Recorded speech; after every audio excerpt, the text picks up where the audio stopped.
नमस्कार, स्वागत है आपका पी न्यूज भारत पर। मैं हूं राजेश चौधरी। बलिया जनपद से बड़ी खबर, जहां एक बार फिर यूपी मस्जिदों पर होने वाली आजान को लेकर चर्चा में आ गया है। बलिया में राज्य मंत्री ने मस्जिदों से लाउड स्पीकर हटाने को लेकर जिलाधिकारी को एक पत्र दिया है, जिससे एक बार फिर मस्जिदों में होने वाली आजान चर्चा का विषय बन गई है। राज्य मंत्री आनंद स्वरूप शुक्ला ने जिलाधिकारी बलिया को पत्र के माध्यम से अवगत कराया कि जनपद बलिया में स्थित मस्जिदों में नमाज के दौरान अजान दिन भर लाउड स्पीकर के माध्यम से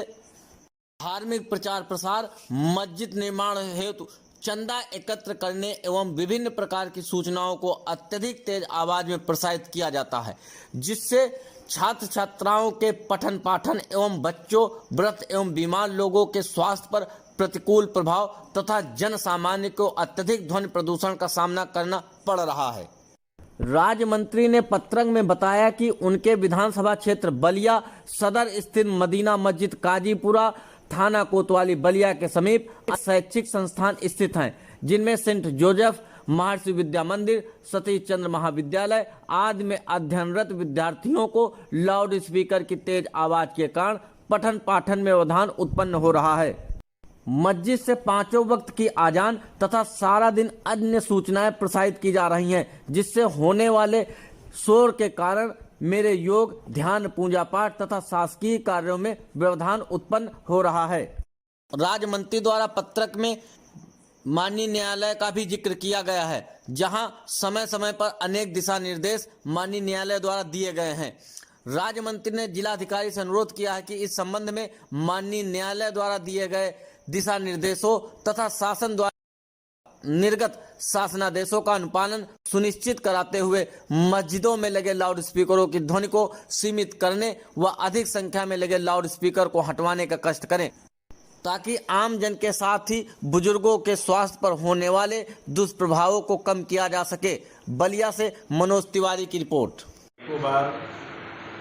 विद्यालय के प्रबंधकों के द्वारा, छात्र छात्राओं के द्वारा, अभिभावकों के द्वारा ये शिकायतें आती हैं कि उनके घर के समीप, उनके मोहल्ले में, उनके गांव में जो मस्जिदें हैं वहाँ पर बहुत ऊंची आवाज़ में अजान, नमाज के साथ साथ दिन भर विभिन्न प्रकार की सूचनाएं और बातें प्रसारित की जाती हैं, जिससे अनेक प्रकार की परेशानियां लोगों को हो रही हैं। जिलाधिकारी बलिया को मैंने पत्र लिखा है और उसमें माननीय उच्चतम न्यायालय, माननीय उच्च न्यायालय के जो दिशा निर्देश विभिन्न अवसरों पर आए हैं,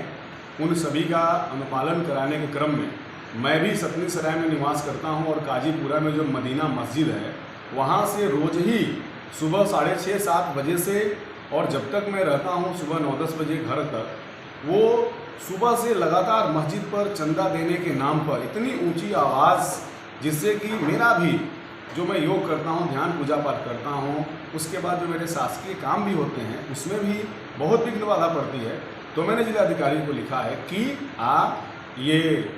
अनुपालन सुनिश्चित होना चाहिए कि एक तो जो उनके अधिक मात्रा में लाउड स्पीकर लगे उतरने चाहिए, और लाउड स्पीकरों के लिए जो शाम को 6 बजे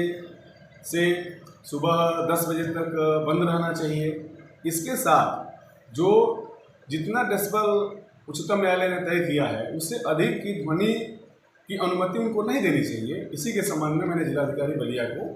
पत्र लिखा है। मस्जिदों के लिए लिखा है या मंदिरों के लिए भी? मंदिरों पर से इस प्रकार की कोई भी कार्रवाई नहीं होती है जिससे कि लोगों को किस मस्जिद पर, किस मंदिर पर ऐसा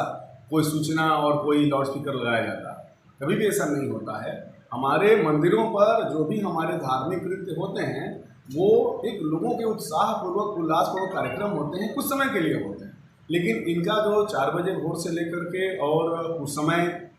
जो छोटे बच्चे हैं उनकी नींद खराब होती है। अब आप देखिए मदीना मस्जिद के पास 3 मस्जिदें यहाँ बन गई हैं, काजीपुरा से लेकर के यहाँ पर महर्षि बाल विद्या मंदिर है, यहाँ सेंट जोसेफ स्कूल है, सतीश चंद्र कॉलेज है, लक्ष्मी राज देवी इंटर कॉलेज है, और दिन भर सवेरे से लगातार इनकी तकरीरें, इनकी आवाज़ें, ऊंची आवाज़ें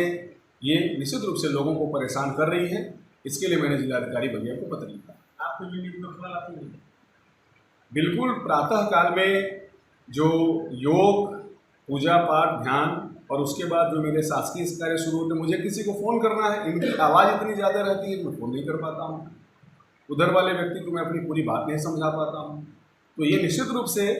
ऐसा नहीं होना चाहिए और इसी के लिए मैंने जिलाधिकारी से कहा।